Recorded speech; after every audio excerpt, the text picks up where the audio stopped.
They say you never forget the moment your gut tells you something's wrong.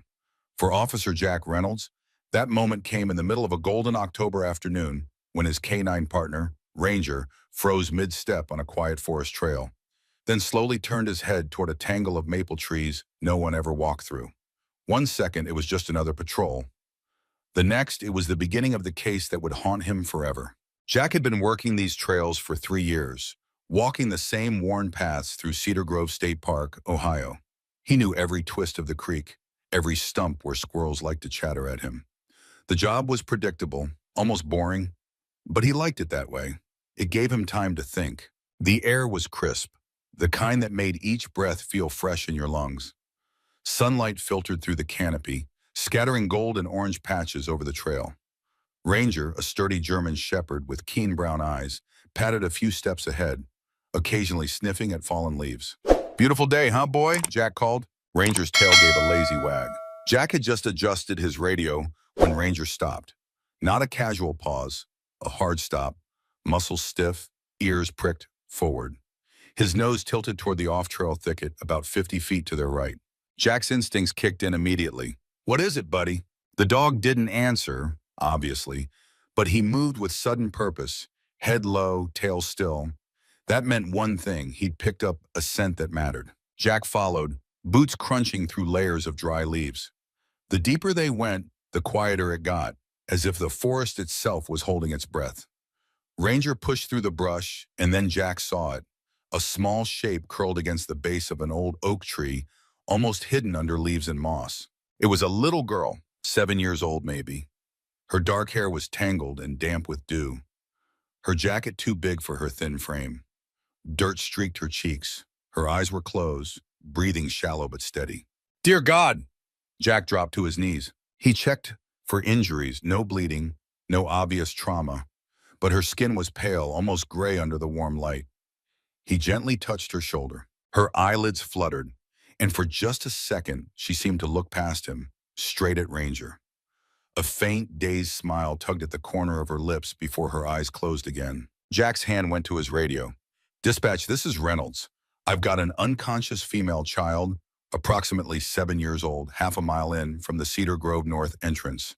I need an ambulance now." "Copy that, Reynolds. EMT's en route," came the reply.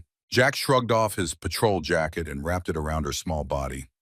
Ranger sat close, eyes locked on her like a silent guardian. "You're going to be all right, sweetheart," Jack said softly. "Help's on the way." Something about her, the way she looked so small under that jacket, punched him right in the chest. She reminded him of his niece back in Columbus. He kept his voice low and steady, but inside his mind was racing. Kids didn't just end up alone in these woods. Not like this. Minutes later, the sound of rustling leaves and snapping twigs announced the EMT's arrival. 2 paramedics dropped to their knees beside him, moving with professional speed. "What's her name?" one of them asked. Jack shook his head. "No ID, no one else around, just found her like this." They worked quickly, checking vitals, securing her onto a stretcher. One of them, a woman with a calm but serious tone, murmured to her partner, "She's underweight, a lot." Jack caught that, and his gut twisted tighter. The medics lifted the stretcher. As they carried her away, Jack stood watching until the bright red of their jackets disappeared through the trees. Ranger whined softly beside him. "Yeah, buddy," Jack said, patting the dog's side. "I've got the same feeling. This isn't over." The drive back to the station felt longer than usual. Jack couldn't stop replaying the image of her small, pale face. He filled out the initial report, but it felt incomplete. How do you write down something's wrong when you don't have the facts yet? At his desk, Ranger sprawled at his feet, still on alert in his own quiet way. Jack glanced at the clock. The hospital should have her by now. Part of him wanted to head straight there, but protocol meant waiting for updates from the ER. He busied himself checking for missing child reports. Nothing matched her description. Not from Cedar Grove. Not from neighboring counties. No one had reported her missing. That fact sat like a stone in his stomach. Meanwhile, at Cedar Grove General Hospital, Dr. Emily Carter, 15 years in pediatrics, examined the girl. She was stable but weak, eyes fluttering open only for moments before drifting off again. The child didn't speak at first. When she did, her voice was barely above a whisper. "Sophia." Emily noted the name and the fact that she seemed hesitant, almost cautious about answering questions. Social worker Hannah Price arrived a short while later. She tried to engage the girl gently, but Sophia just looked at her, then turned her gaze toward the window. Her small hand went to her stomach, pressing lightly as if it hurt. Emily caught the gesture immediately. "Let's run a full panel," she told the nurse. Hannah scribbled notes. "We don't know where she came from. No one's claiming her, and she's in pain. Jack found her in the woods, 50 feet off a main trail. That's not a kid wandering away from a picnic." Emily nodded grimly. "No, it's not." Back at the station, Jack closed his eyes for a second, hearing the crunch of those leaves again, seeing the way Ranger had stood over her like she was his to protect. He didn't know it yet, but this was the start of a chain of events that would pull apart the quiet seams of Cedar Grove, revealing things about the town, its people, and the systems they trusted that no one wanted to believe. But right now, all Jack knew was this: Sophia needed answers, and he was going to find them. Before we go further, if you believe in real stories of courage, loyalty, and second chances, and you want to see how animals like Ranger change lives, make sure to subscribe to our YouTube channel, Heroes for Animals. It's where stories like this one live, and trust me, you're going to want to see how this one unfolds. The hospital called just before sunset. "She's resting," Emily reported over the phone. "Vitals are steady, but Jack, she's malnourished, and this has been going on for a while." Jack leaned back in his chair, phone to his ear. "Meaning?" "Meaning," Emily said carefully, "this isn't a healthy child who got lost for a couple of hours. This is a child who's been unwell for some time." Jack looked down at Ranger.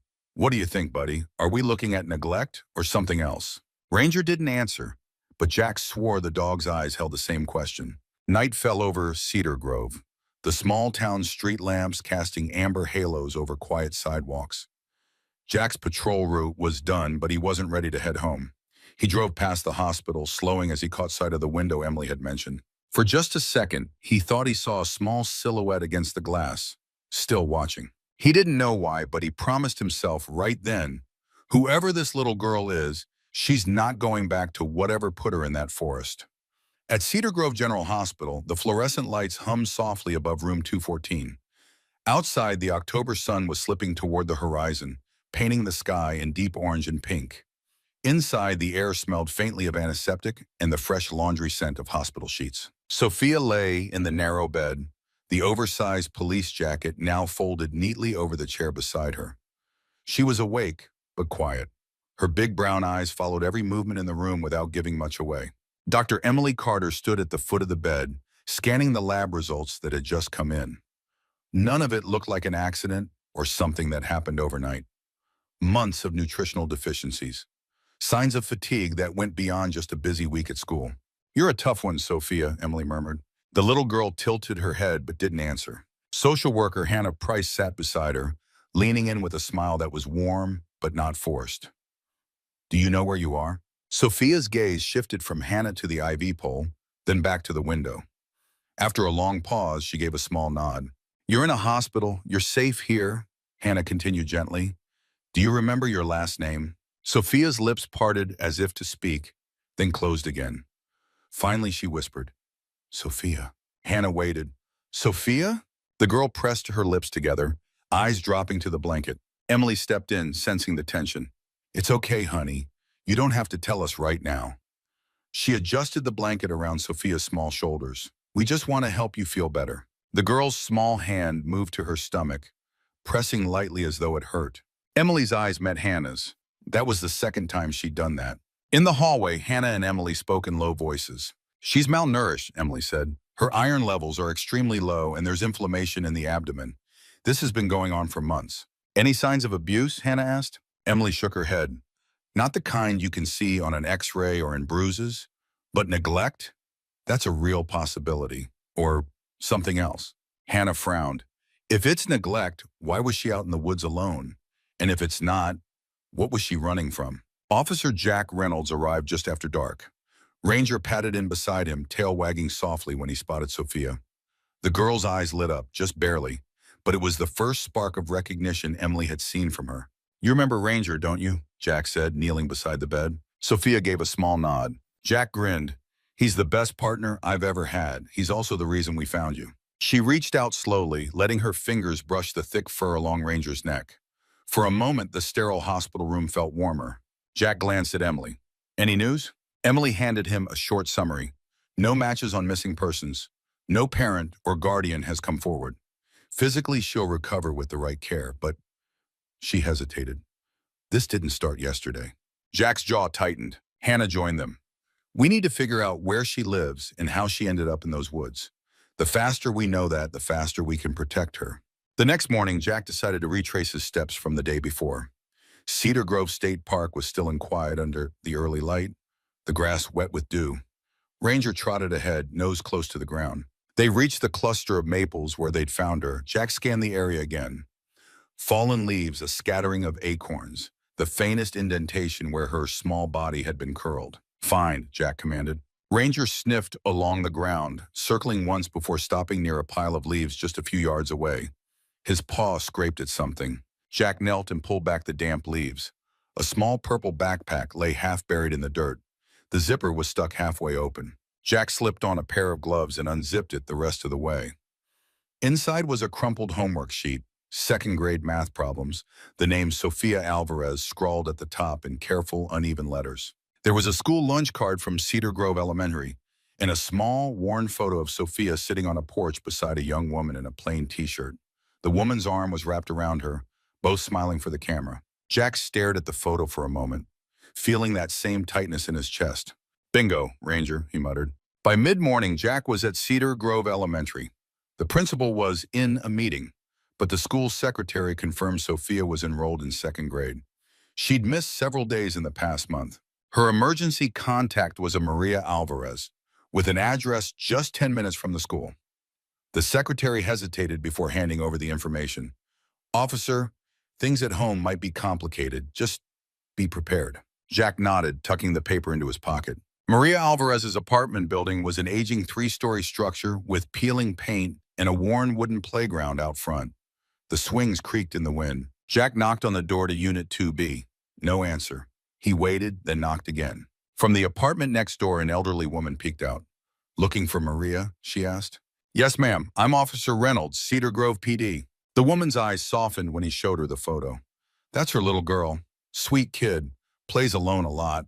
Sometimes I see her out here after school, just swinging by herself. Too thin, if you ask me. Have you seen her mother today? Jack asked. The woman shook her head. Not since yesterday morning. She works long hours. House cleaning, I think. She hesitated. She's a good mom, but, well, things aren't always easy for her. Back at the hospital, Sofia sat up in bed, coloring quietly. Hannah approached, pulling up a chair. Those are nice, Hannah said, nodding to the page. Sofia shrugged. Do you like school? Another shrug. Hannah tried a different approach. What's your favorite thing to do at home? Sophia's crayon paused mid-stroke. Draw. Like now? A tiny nod. Hannah waited, letting the silence sit. Sometimes kids filled it on their own. After a moment, Sofia looked up. Is Ranger here? Hannah smiled. Not today, but maybe soon. The girl went back to coloring. The conversation closed for now. That evening, as the sun dipped low, Jack returned to the hospital. Maria Alvarez had arrived not long before, still in her gray housekeeping uniform, hair pulled back, eyes wide and frantic. The reunion was quiet but fierce. Maria dropped to her knees beside the bed, cupping Sofia's face in her hands. Tears slid down her cheeks as she whispered rapid Spanish, pulling her daughter into a trembling hug. Sofia buried her face against her mother's shoulder. Jack stayed back, watching. There was love there. Real, raw, undeniable. But also something else in Maria's eyes. Fear. Not just fear for her child's health, but the kind that runs deeper. Dr. Carter explained the test results, the treatment plan. She'll be fine with proper nutrition and care, she said gently. But this has been going on for some time. Maria nodded, eyes on the floor. I know, she said softly. Hannah stepped forward. Maria, can you tell us what happened? How did Sofia end up in the woods? Maria's lips parted, but no sound came. She glanced at Jack, then at Sofia, then shook her head. I don't know. Her voice trembled. I was working. I thought she was at school. When I came home, she was gone. Later in the parking lot, Jack leaned against his truck, running a hand over his face. The air was cool, but his thoughts felt heavy and slow. Maria's story didn't explain much. In fact, it raised more questions. If she thought Sophia was at school, why hadn't anyone called when she wasn't there? How had the girl ended up nearly half a mile into the woods without anyone noticing? And the biggest question, the one that kept Jack staring at the darkening sky, was whether Sophia was safe to go back home when she was discharged. He didn't have answers yet, but he was starting to suspect that what he and Ranger had stumbled upon wasn't the middle of a story. It was just the very beginning. The first real lead didn't come from a database, a school record, or a neighbor's recollection. It came from Ranger's nose. It was early the next morning, a thin layer of fog still clinging to the edges of Cedar Grove State Park. Jack Reynolds had been replaying every moment from the day before, wondering if they'd missed something. So he and Ranger went back. The park was different in the morning, quieter, cooler, almost reluctant to wake up. The leaves were still damp from overnight dew, their colors richer under the diffused light. Ranger trotted beside him, ears alert, tail moving in slow, deliberate sweeps. They passed the trail marker, then the bend where the maples grew thick. Jack slowed his pace. All right, partner, let's see what else is out here. Ranger's head dropped toward the ground, nostrils flaring. He circled once, twice, then veered about 15 feet off the main path. Jack followed, boots crunching through the undergrowth.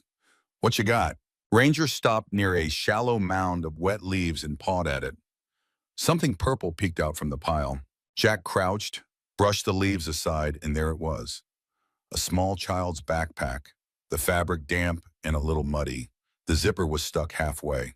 Gloves on, Jack carefully pulled it open. Inside, he found a crumpled math worksheet, second grade level, with the name Sophia Alvarez written at the top in slightly crooked letters. A Cedar Grove Elementary lunch card, a faded wallet-sized photo. Sophia sitting on a porch step, smiling beside a young woman with long dark hair and a plain t-shirt. The woman's arm was wrapped around her, protective but relaxed. Jack stared at the picture for a long moment. The joy on Sophia's face in that photo was in sharp contrast to the pale, withdrawn child lying in the hospital bed now. He slipped the items into an evidence bag. Good work, Ranger, he murmured. Ranger wagged his tail like he understood. Back at the station, Jack entered the name into the missing persons system. Still nothing. But the lunch card gave him a direct link, Cedar Grove Elementary. He called ahead and was told to come by. The school secretary, Mrs. Howard, met him in the small, cluttered office. Behind her, an American flag hung beside a bulletin board covered in construction paper pumpkins. Officer Reynolds, she said, handing him a printout. Sophia Alvarez, second grade, enrolled since last year. Jack scanned the page. The emergency contact listed was Maria Alvarez with an address about 10 minutes away. She's been absent a lot lately, Mrs. Howard added in a low voice. Missed 8 days just this month. Jack glanced up. Anyone call home? Yes, but we never got through. And when we did, we'd get short answers. She's quiet in class, keeps to herself. He made a note of it. I'll need that address. Mrs. Howard hesitated. Officer, things at home might be complicated. Just be prepared. The Alvarez apartment was part of a faded 3-story complex. The paint was chipped, the screen doors rattled in the wind, and the small playground out front had more rust than color left. Jack knocked on the door of Unit 2B. No answer. He knocked again, then waited. From the apartment next door, a thin, elderly woman opened her door a crack. Looking for Maria? She asked, her voice cautious. Yes, ma'am. I'm Officer Reynolds, Cedar Grove Police Department. I'm trying to confirm some information about her daughter. When he showed her the photo from the backpack, the woman's eyes softened. That's her little girl. Sweet as can be. Plays alone a lot.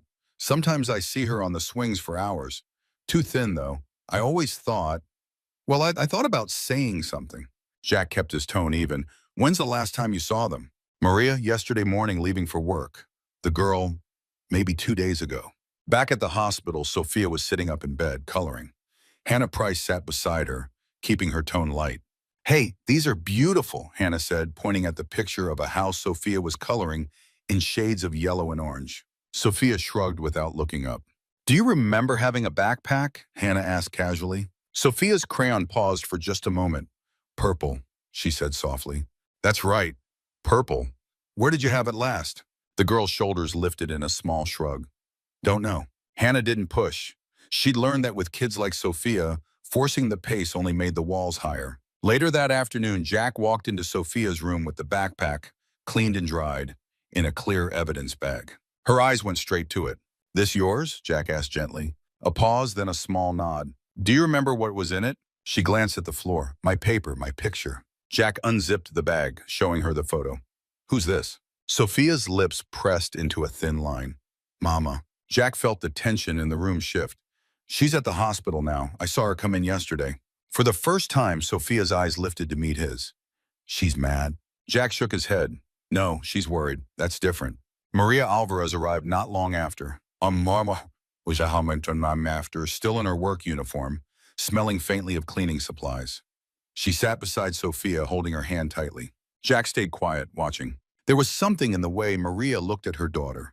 Fierce, protective love mixed with exhaustion. But there was also a guardedness, as though she was weighing every word in the presence of strangers. Hannah tried again. Maria, we're trying to understand how Sophia ended up in the park. Do you know? Maria's gaze flicked to Jack, then back to her daughter. I was working. I thought she was at school. That evening in the dim light of his office, Jack went through his notes. The timeline didn't make sense. Sophia had been absent from school. Maria was at work. Somehow the girl had ended up nearly half a mile into the woods, and no one had reported her missing. It was like she'd been invisible until Ranger found her. Jack rubbed a hand over his jaw. He was missing something important. But he also knew one thing. He'd found the thread. Now he just had to follow it. By the time he left the station, the air was colder, the stars bright in the clear Ohio sky. Ranger jumped into the passenger seat, settling in with that steady presence Jack had come to rely on. All right, partner, Jack said quietly. We've got a name, a face, and a family. But I've got a feeling this is a lot bigger than just a girl lost in the woods. Ranger gave a single low woof, as if agreeing, and for the first time since this started, Jack felt like they were getting somewhere. The sliding doors of Cedar Grove General hissed open just after 4 p.m., letting in a gust of cold October air, and a woman moving so quickly it seemed her feet barely touched the floor. Maria Alvarez's hair was pulled back into a loose ponytail, strands falling out from a long day. Her gray housekeeping uniform was still dusted with lint and smelled faintly of bleach. Her eyes, body frantic and glistening, scanned the waiting area until she spotted Hannah Price. You're Maria? Hannah asked, stepping forward. Maria nodded, breathless. Mi hija. Sophia. This way, Hannah said gently. They walked briskly down the corridor, the squeak of Maria's work shoes echoing against the linoleum. When they reached room 214, Maria stopped in the doorway. Her whole body seemed to tremble. Sophia was sitting up against her pillows, coloring quietly. She looked smaller than ever in the hospital bed, the blanket tucked around her like a cocoon. For a second, Maria just stood there as if afraid the moment wasn't real. Then she crossed the room in 3 quick steps and dropped to her knees beside the bed. Mija, she whispered, her voice cracking. She cupped Sophia's face with both hands, brushing back her hair and kissing her forehead again and again.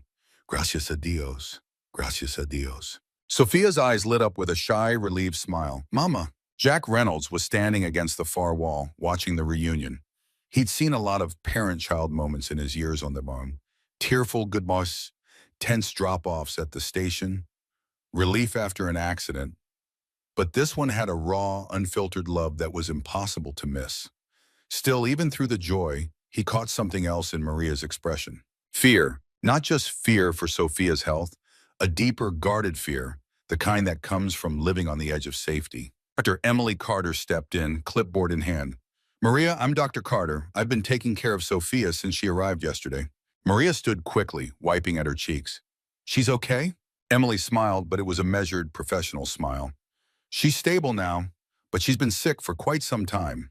She's underweight, has low iron levels, and we're treating some stomach issues.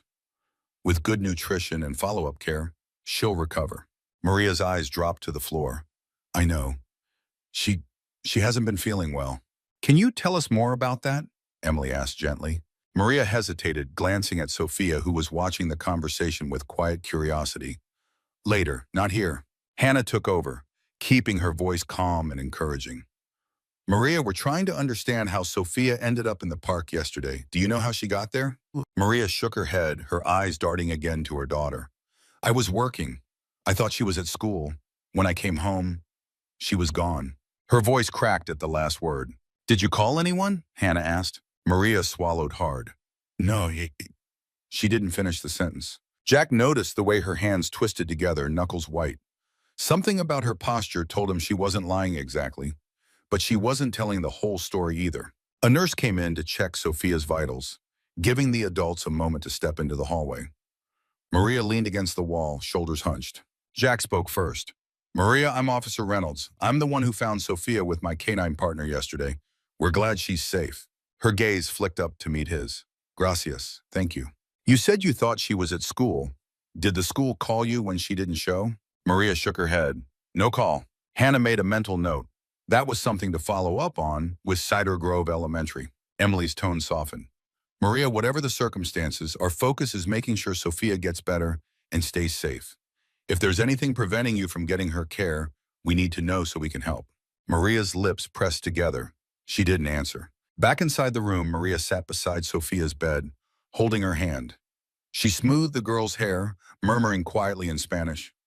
Sophia leaned into her mother's touch, eyelids growing heavy.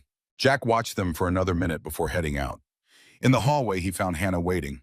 "What's your read?" Jack asked. Hannah sighed. "She loves that kid, no doubt about it. But she's holding something back. Could be fear of legal trouble, could be pride, could be both." Jack nodded. "Whatever it is, it's part of the reason this happened." That night, Maria stayed by Sophia's side, dozing in the chair with her hands still clasped around her daughter's. Every time Sophia stirred, Maria was instantly awake, murmuring reassurances. At one point, when she thought no one was watching, Maria pulled a small wallet from her bag. Inside was a folded photo album, the same porch picture Jack had found in the backpack. She smoothed the creases, stared at it for a long moment, then slipped it back into the wallet. Her face in that moment was a mix of tenderness and deep, aching worry. The next morning, over burnt coffee in the hospital cafeteria, Jack and Hannah compared notes. "She's been absent from school a lot," Jack said. The secretary confirmed it. "Neighbors say Sophia's often alone outside." "Maria says she thought Sophia was at school," Hannah replied. "That's not adding up. And she's avoiding any talk about doctors or medical care." "She also didn't report her missing," Jack said quietly. "That bothers me." Hannah stirred her coffee slowly. "We need to get her story, the real one." Jack glanced out the window. "I've got a feeling the real story's going to be complicated." By late afternoon, Emily had more test results. Sophia's anemia was severe, but treatable. The stomach pain was linked to inflammation, something that had been building for months. Emily decided to have that conversation with Maria directly. She found her sitting by the window, watching Sophia nap. "Maria," Emily began, "Sophia's going to be fine, but she's been sick for quite a while. Can you tell me the last time she saw a doctor?" Maria's jaw tightened. She shook her head. "Long time." "Why?" Emily asked softly. Maria stared at her daughter, voice low. "It's hard. No insurance, no money.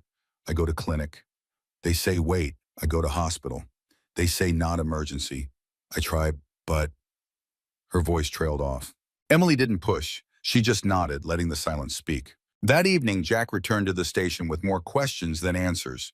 The evidence, the backpack, the school absences, the quiet fear in Maria's eyes, pointed to a story that wasn't neglect in the usual sense. It felt more like a family living just outside the reach of the safety nets meant to protect them. Still, one thing gnawed at him.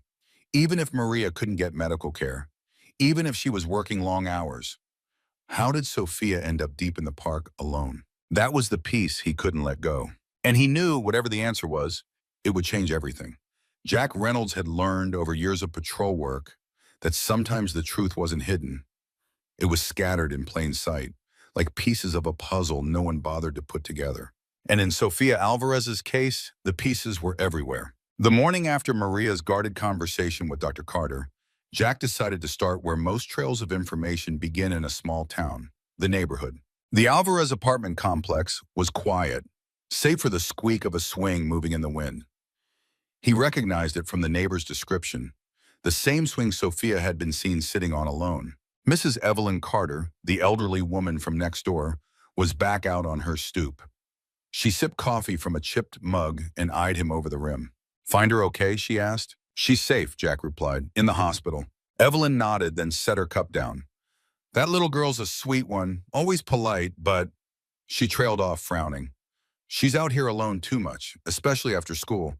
I've seen her for hours with no one coming by." "Did you ever think about calling someone?" Jack asked, keeping his tone neutral. Evelyn sighed. I thought about it plenty, but these days you don't know if you're helping or making things worse for a family.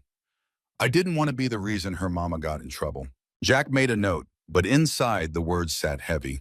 That hesitation, that fear of making things worse, was a thread he was hearing more and more. From there, he walked to the small playground on the corner where a few kids were kicking a soccer ball around. The building's maintenance man, Tony Morales, was replacing a light bulb over the doorway. Tony knew exactly who Jack was talking about when he mentioned Sophia. She'd sit on the steps sometimes when her mom was gone, Tony said, wiping his hands on a rag. Always looked hungry. I'd give her crackers or an apple for my lunch. She'd thank me real soft and eat slow, like she was making it last. Why not call anyone? Jack asked. Tony looked uncomfortable. Where I come from, calling the police or social services, that can end bad for families. I figured as long as I kept an eye on her, it was better than getting her taken away. Back at Cedar Grove Elementary, the fluorescent lights in the main office buzzed faintly overhead. Mrs. Howard, the secretary, pointed Jack toward room 207. Mrs. Peterson, Sophia's teacher, was at her desk grading papers. She was in her 50s, with kind eyes that dimmed when he mentioned Sophia's name. Oh, Officer Reynolds. She set down her pen. That little girl. I've been worried about her for months. Jack leaned on the edge of a desk. Tell me what you've seen. Mrs. Peterson hesitated, then opened a drawer and pulled out a thin manila folder. Inside were handwritten notes. She's missed 12 days in the last month, the teacher said. When she is here, she's tired. Sometimes she falls asleep in class, wears the same clothes for several days in a row. I've noticed stomach pain. She'd put her head down on her desk and just sit there, pale as can be. Did you report it? Jack asked. I tried. I went to the principal 3 different times. I even suggested calling social services. But he told me to observe longer, to be absolutely sure before we brought anyone in. Her voice cracked. I kept thinking, what if I'm overreacting? Now I wish I'd overreacted. Jack flipped through her notes. Dates, absences, brief observations. In the margins, her handwriting became more urgent over time. He decided to talk to the school counselor, Ms. Williams. She was cordial but reserved. Yes, Mrs. Peterson shared her concerns with me, Ms. Williams said, folding her hands. We were monitoring the situation. For how long? Jack asked. Since early September. Jack stared at her. That's 2 months. We didn't want to escalate too quickly, she replied. Jack didn't say it out loud, but the thought burned in his mind. 2 months of waiting, and the kid ended up unconscious in the woods. Later that day, Jack stopped by the small grocery on Main Street where many locals shopped. The cashier, a woman in her 30s named Amber, remembered Sophia too. She came in once with her mom, Amber said. Quiet kid. She kept staring at the apples but didn't ask for one. I thought about offering, but it felt, I don't know, like I'd be embarrassing her. By evening, Jack's notebook was full, and the pattern was clear. Neighbors, school staff, the maintenance guy, even a grocery store clerk. They'd all noticed something was wrong. They'd all seen Sophia, and yet she'd slipped through every gap in the net. It wasn't that she was invisible. It was that people looked, cared, but stopped short of acting. That night, he visited the hospital again. Sophia was asleep, her breathing steady. Maria sat by the bed, stroking her daughter's hair. Jack waited until they stepped into the hallway to talk. Maria, he said, I've been speaking with people who know you and Sophia. They care about her, but they've all been worried for a while. Maria's eyes flickered with something, shame maybe, or defensiveness. I know they see, but they don't understand. Then help me understand, Jack said. Her shoulders sagged. I work all day, sometimes 2 jobs. Childcare is expensive. If I can't leave her with someone, she stays home. I tell her to stay inside, but she trailed off. Jack let the silence hang, hoping she'd fill it. But Maria only shook her head. It's not safe to ask for help sometimes. People don't always help the way you think. Later, in the dimly lit parking lot, Jack leaned against his truck, thinking about what she'd said. He'd heard that line before from people who'd been burned by help that came with consequences. It was the same thread running through the neighbor's reluctance, the school's hesitation, fear of making it worse. It was fear that had left a little girl sick, hungry, and alone until a dog found her under an oak tree. When he got home, Ranger followed him into the kitchen. Jack poured kibble into the dog's bowl, watching as Ranger ate with steady focus. You knew she needed us, Jack said quietly, long before anyone else did. Ranger looked up for a moment, ears flicking, before going back to his meal. Jack stood there a while longer, the weight of the day settling in. He knew now that this wasn't just about one family in trouble. This was about a whole town that had looked away, and the cost of that silence. And he wasn't about to let it happen again. The hospital room was dim, except for the warm glow from a small lamp near Sophia's bed. Outside, the late October wind rattled against the windows, carrying the dry scent of fallen leaves. Maria Alvarez sat in the chair beside her daughter, one hand resting lightly on Sophia's small arm. She looked exhausted, the kind of bone-deep exhaustion that comes from years of running at full speed just to stay in place. Hannah Price, the social worker, stepped quietly inside. She'd been waiting for the right moment to have this conversation, and tonight felt right. "Maria," she said softly, "can we talk for a few minutes about what's been going on?" Maria glanced towards Sophia, who was sleeping soundly, then nodded. They moved to the family lounge down the hall, a small space with mismatched chairs, a coffee maker, and a faint smell of cleaning solution. Hannah sat across from her, leaning forward, hands folded in her lap. "Whatever you tell me," Hannah began, "is just to help us understand. We want to make sure you and Sophia have what you need moving forward." Maria's gaze dropped to her hands, fingers knotting together. "I came here from Mexico 4 years ago," she said slowly, her accent soft but clear. "Sophia's father. He left before she was born. It was just us." She took a deep breath. "I wanted her to have a better life, a safe place, opportunities." Hannah nodded, her tone gentle. "How long have you been working your current job?" Maria let out a humorless laugh. "Job? I have 3. I clean houses in the mornings, offices in the evenings, and sometimes restaurants after they close. It's not every day all 3, but..." She shook her head. "Most days I leave at 6 in the morning and get home after 8 at night." "Who watches Sophia during that time?" Maria's shoulders lifted in a small shrug. "At first, Mrs. Chen, a neighbor, took care of her. I paid her what I could. But last month, Mrs. Chen got sick. No one else I could afford. I told Sophia to go to school, come straight home, lock the door. She's a good girl. She listens." Hannah's voice was soft but direct. "But a 7-year-old can't be alone for hours every day." Maria's eyes filled with a mix of shame and frustration. "I know, but what choice did I have? If I don't work, we don't eat. We don't pay rent." Hannah let the silence stretch, giving Maria space. After a moment, Maria continued. "She's been sick for a while, tired all the time, stomach hurting." Her voice wavered. 3 months ago, I took her to the free clinic. We waited hours. When they finally called us, they asked for insurance. I said no. They told me we had to apply for a sliding scale, 2 or 3 weeks. I tried to explain she needed help now. What did they do? Maria's jaw tightened. They gave her vitamins, told me to feed her more vegetables. We left with nothing else. Hannah felt her stomach knot. Did you try the hospital? Yes. One night she was so pale I was scared. I took her to the ER, but the man at the desk saw she was walking, not bleeding, and told me it would be thousands of dollars if it wasn't an emergency. He said to go back to the clinic. Hannah shook her head, anger rising, but she kept her voice steady. So you started treating her yourself? Maria nodded. I bought medicine from a small store, teas, herbs, things my mother used in Mexico, but it didn't help.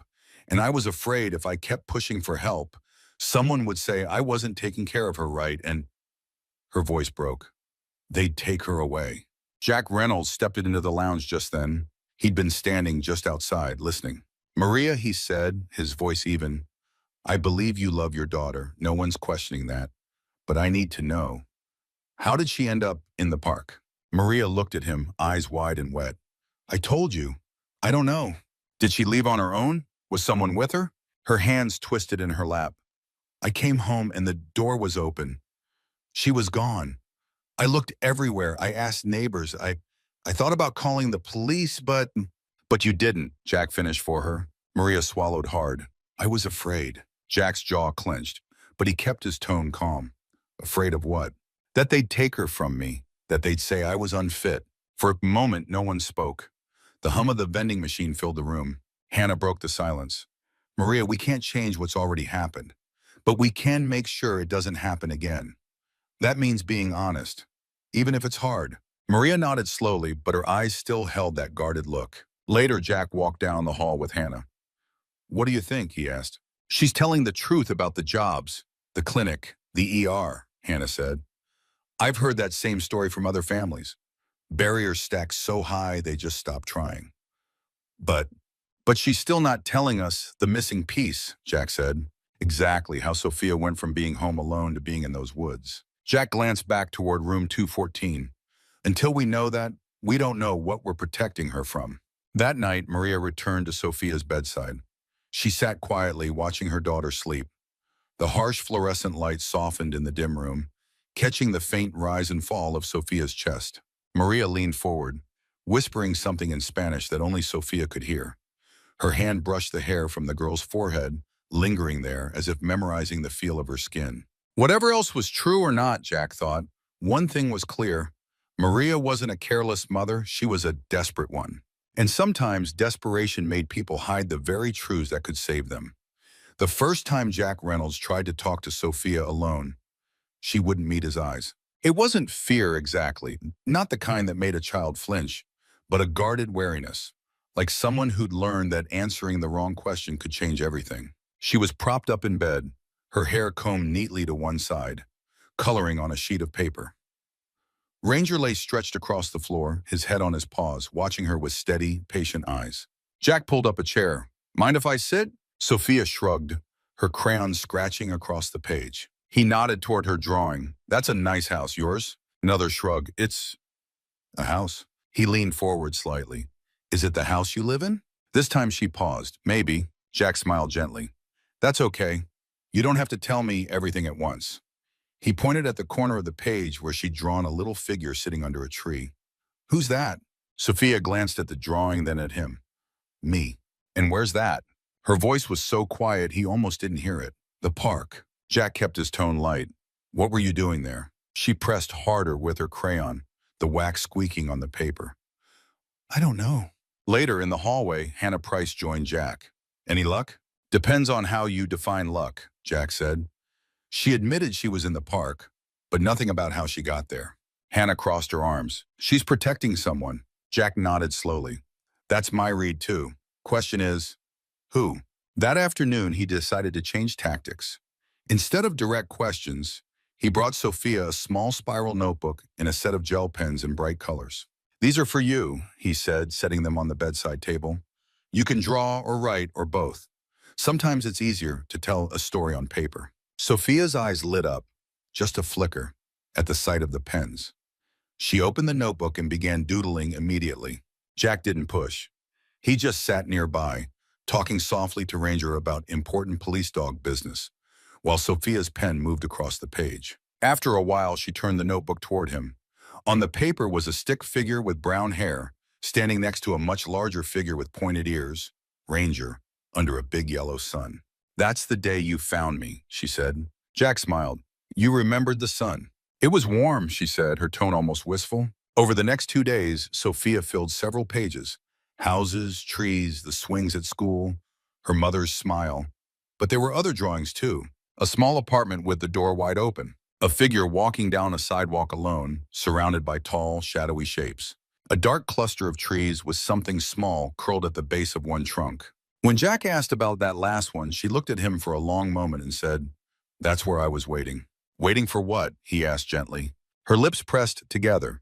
She went back to coloring. Jack and Hannah met in the cafeteria that evening, their coffee cups steaming between them. She's telling us pieces, Hannah said, but she's leaving out the middle. Which means the middle is the part that matters, Jack replied. Do you think it's someone at home? Jack shook his head slowly. I think it's someone she's afraid will get in trouble if she talks. And that makes it tricky, because that fear can be bigger than anything we can promise her. The next morning, Jack tried again. Hey, he said, taking the chair by her bed. Can I ask you something different? Sophia looked up from her notebook. What? What makes you feel safe? She seemed to think about it. Mama and Ranger. That's good, Jack said. Everyone needs people, or dogs, who make them feel safe. But you know what? Grown-ups need to know when a kid doesn't feel safe so they can fix it. She tilted her head. Even if it makes trouble? Jack leaned forward, his voice steady. Even if it makes trouble, because the right kind of trouble is better than being hurt or scared. Sophia didn't answer, but her hand tightened around her pen. That night, Jack went over every note, every small clue. The open door in her drawing, the waiting in the park, the absence of anyone coming forward to explain. He couldn't shake the sense that someone knew exactly how she'd gotten there and was hoping she'd never say. The truth was close. He could feel it. But like every other step in this case, it would take patience, trust, and time. And until then, all he could do was keep showing up. 2 days later, when Jack came by with Ranger, Sophia had a new picture ready. It showed a circle of people, stick figures holding hands, with her in the middle. "That's you and Mama and Ranger," she explained, "and the lady with the papers, and the doctor. Hannah, Emily, him, Ranger, Maria." Jack smiled. "That's a good circle to be in." Sophia's eyes met his. "It's harder to get lost when you're in a circle." He felt that one in his chest. "Yeah," he said quietly, "it is." And while Jack still didn't have the whole story, he knew one thing for certain. Whatever had happened before, Sophia wasn't invisible anymore. And he'd make sure she never would be again. Thank you for following Sophia's journey so far. What do you think happened in the part she's not telling? Was she running away, or was someone leading her into those woods? I'd love to hear your thoughts.